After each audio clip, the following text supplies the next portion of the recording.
तो finally wait is over. CUET UG का exam का डेट वगैरह सारा सिलेबस वगैरह फॉर्म सारे आ चुके हैं। आप फॉर्म्स के डेट्स वगैरह भर सकते हो। करीब 20 दिन का टाइम मिला हुआ है। तो इस वीडियो में ये वीडियो मेनली डेडिकेटेड है फाइन आर्ट्स के स्टूडेंट्स के लिए जो डीएफए का के एग्जाम के लिए प्रिपरेशन कर रहे हैं और bachelor in fine of arts BHU AU या फिर अदर यूनिवर्सिटी जो भी इंडिया में हैं उनमें वो एडमिशन लेना चाहते हैं।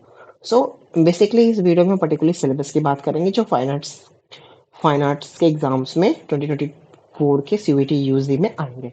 सो बेसिकली इसमें तीन चार चीजें कवर अप है। पहला पेंटिंग है, दूसरा स्कल्पचर है, तीसरा ग्राफिक एंड कमर्शियल आर्ट्स है जो सिलेबस ऑफ क्लास 12th के बच्चों के लिए स्पेसिफिकली डिजाइंड है। जो NEP national education new education policy 2020 आया हुआ है उसके अकॉर्डिंग ये क्या है पूरी तरह से डिजाइन है। सो हम देखते हैं। तो पहला जो यूनिट आएगा the Rajasthani and Pahari school of miniature painting. I hope कि आपको स्क्रीन में दिख रहा होगा। ठीक है, मैं इसको हाईलाइट करते चलूंगा ताकि आपको अ, आसानी हो समझने में कि मैं किस पॉइंट की बात कर रहा हूँ। Okay, so Rajasthani and Pahari school of miniature painting. जो दूसरा यूनिट है the Mughal and Deccan school of miniature painting. Okay,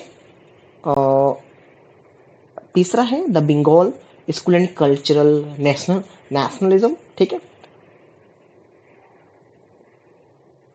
चौथा यूनिट है the modern trend in Indian arts हो गया।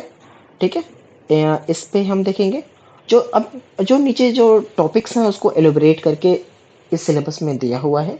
The Rajasthani and Pahari school of miniature painting जो 17th सेंचुरी से लेकर 19th सेंचुरी के बीच जो जिसका जो फैला हुआ था, जिसके ऊपर लोग काम करते थे, जो उनके लोकल एरिया में फैला हुआ था एक्चुअली। इसमें इंडियन में नीचे स्कूल्स होंगे, चाहे वेस्टर्न इंडियन होंगे, पाल हो जाएंगे, राजस्थानी हो जाएंगे, राजस्थानी पेंटिंग्स हो जाएंगी, मुगल्स पेंटिंग जो सेंट्रल इंडिया में फैली हुई वो हो गया, डेक्कन या फिर पहाड़ी पेंटिंग्स को इसमें इंक्लूड किया जाएगा। ठीक है, अब आते हैं राजस्थानी स्कूल्स में। उसमें उसका ओरिजिन के बारे में हम डिसाइड पढ़ेंगे। मेवाड़ हो गया, बूंदी हो गया, बीकानेरी हो गया, किशनगढ़ वाला इलाके में जो पेंटिंग्स वगैरह, और जयपुर वाले इलाके में जो हम लोग मेन पेंटिंग्स को पढ़ते हैं, फिर जो जो फली फूली उस इलाके में उसके बारे में हम स्टडी करेंगे। और कुछ और भी हैं, इनके अलावा भी कुछ अलग से जो राजस्थानी पेंटिंग्स फेमस थी उस टाइम पे, जैसे a folio from Ramayan paintings of Sahibuddin. Okay, maybe ये साहिबुद्दीन लिखना चाह रहे हो बट साहिबुद्दीन लिखा हुआ है। We will correct it after the in the next video. Okay, one court scene और hunting scene और फेस्टिवल सीन जो मेवाड़ के राजा जगत सिंह द्वितीय के दरबार में लगा हुआ था। फिर और तीसरा है one folio from Ramlal Ragamala या फिर राशि कप्रिया जो मुंडी स्कूल ऑफ पेंटिंग के से आता है। One painting of a hunting seen in a forest Maharaja. Okay, जो स्कूल है कोटा विद कोठा। ओके, राधा बानी थानी बाई निहाल चंद जो किशनगढ़ स्कूल ऑफ पेंटिंग्स में आता है, जो राजस्थान के बहुत ज़्यादा फेमस है। पाबू पाबू जी की फाड़ फोल्क स्क्रोल पेंटिंग जो भिलवाड़ा इलाके के में बहुत ज़्यादा फेमस है। ये सब हम पढ़ेंगे। जो दूसरी पेंटिंग्स जो स्कूल से पेंटिंग्स उसमें पहाड़ी आता है। ओरिजिन और डेवलपमेंट ऑफ बसोहली पढ़ेंगे जिसमें गुलर कांगड़ा स्कूल ऑफ के बारे में ब्रीफ पढ़ेंगे, और उनके पहाड़ी फीचर्स के जो स्मॉल स्मॉल हम बारीकियां हैं उनको हम जानने की कोशिश करेंगे और अंडरस्टैंड करेंगे वो किस तरह से डिज़ाइन की गई थी, उनकी उनकी बेसिक्स बारीकियां क्या थे, वो उनकी जो पेंटिंग्स बनाई जा रही थी उनके पीछे का कॉन्टेक्स्ट वगैरह क्या था। स्टडी ऑफ द पहाड़ी पेंटिंग्स में वन फोलियो ऑफ रामायण जो सांगरी और अर्ली फेजेस में बनी हुई थी, जो बसोहली स्कूल से बिलोंग करती है। वन कृष्ण लीला और भागवत पुराण सुख पे जो Guleria Kangra folio school of paintings में बिलोंग करती थी। ठीक है, वन पेंटिंग है आपका अम, नैना नयका ब्रह्म बरम बारामासा और रागमाला जो Guleria again Kangra school of painting से आती थी। कृष्ण विथ गोपीज का जो बसोहली ग्रुप ऑफ पेंटिंग से हैं। नंद हो गए, यशोदा हो गई, कृष्ण, इन सब के बारे में हम जो पढ़ेंगे। तो इसके बाद जो मुगल और डेक्कनी स्कूल ऑफ पेंटिंग्स मेरी पेंटिंग ये जो बहुत फेमस थी, जो 16वीं सेंचुरी से शुरू हुई थी और अगेन 19th सेंचुरी तक के बीच जो फली फूली या फिर इनका डिसेमिनेशन हुआ, इनका फैलाव हुआ, उनके बारे में हम जानेंगे। मुगल में जैसे अकबरनामा हो गया, बाबर का क्रॉसिंग रिवर स्टोन हो गया। अगर आप जैसे बीएचयू में कभी आप विजिट करते हो तो यहाँ पे एक भरत कला भवन करके एक बहुत बड़ा म्यूजियम है, जिसमें मुगल पेंटिंग्स हो गया और अदर पेंटिंग्स भी जो लोकल पेंटिंग्स थी, जो इंजीनियस पेंटिंग्स थी, उनके बारे में उनकी बहुत बड़ी एक उनका एक बहुत बड़ा म्यूजियम है, जिसको आप विजिट कर सकते हो। आई थिंक टिकट 20 या 25 रुपीज पर हेड है। आप जरूर विजिट करना। ठीक है। सो जहांगीर के पेंटिंग्स बहुत ज़्यादा फेमस हैं और हाजी मदानी के हैं, उस्ताद मंसूर के और उस्ताद फ़कीरुल्लाह खां के पेंटिंग्स बहुत ज़्यादा फेमस है। सो ये सब चीज़ें हम देखेंगे और जो दूसरा है डेक्कन स्कूल के बारे में पढ़ेंगे। अ, हर एक टॉपिक को मैं डिटेल में एलोबरेट करूँगा, टेस्ट लूँगा, फिर आपको उनके बारे में बताऊँगा एक-एक चीज़ें। तो आप फिर Bengali school and culture nationalism जो 19 सेंचुरी के आसपास हुआ, जब अंग्रेजों ने हम लोगों के ऊपर ज़्यादा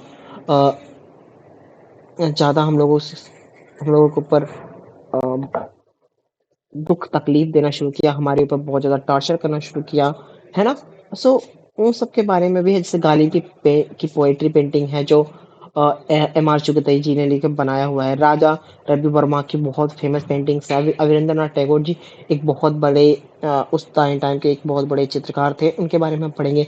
गजेंद्र नाथ टैगोर जी हो गए, जैमिनी रॉय जी हो गए, रविन्द्रनाथ टैगोर जी खुद थे, अमृता शेरगिल थी, नंदलाल बोस जी थे, राम गोपाल विजयवर्गीय जी थे।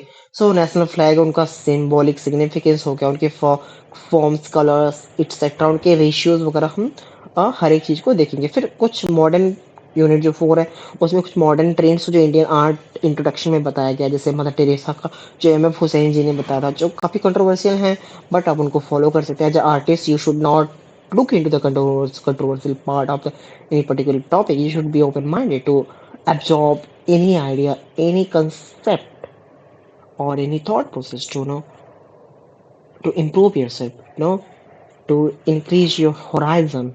Okay, extend your horizon, to be very precise. Okay, birth of poetry के एक हैबर, N S Bendre, S R J गोसियस, K C S Paniker, Raja Ravi Varma, बहुत भी राजा रवि वर्मा जी को भी मतलब मॉडर्न पेंटर्स में काउंट किया जाता है। जैमिनी रॉय, अमृता शेरगिल और एम एफ हुसैन, ये these are very modern painter and artist. तो इनके बारे में हम देखेंगे। स्कल्पचर के बारे में हम देख लेंगे। ट्रायम्फ ऑफ लेबर हो गया, संथाल फैमिली हो गया, धनपाल हो गया, चतुर्मुखी हो गया, ये सब चीज़ें हम पूरी तरह से अच्छे से देखेंगे। जैसे कुछ ग्राफिक प्रिंट्स होते हैं जो कृष्णा रेड्डी ने बनाया था, ज्योति ज्योति भट्ट जी ने बनाया था, अनुपम सूद जी ऑफ वॉल्स हो गया, मैन वुमेन ट्री के लक्ष्मण गौड़ जी। सो ये सब चीज़ें हम पूरी हर चीज़ों को एकदम वेरी प्रिसाइजली हम डिस्कस करेंगे और टेक्स्ट भी लेंगे, उसको हम पढ़ेंगे। ठीक है। आई रियली होप आपको कुछ थोड़ा सा कॉन्टेक्स्ट क्लियर होगा सिलेबस के बारे में। आप सिलेबस का लिंक मैं डाल दूंगा डिस्क्रिप्शन में,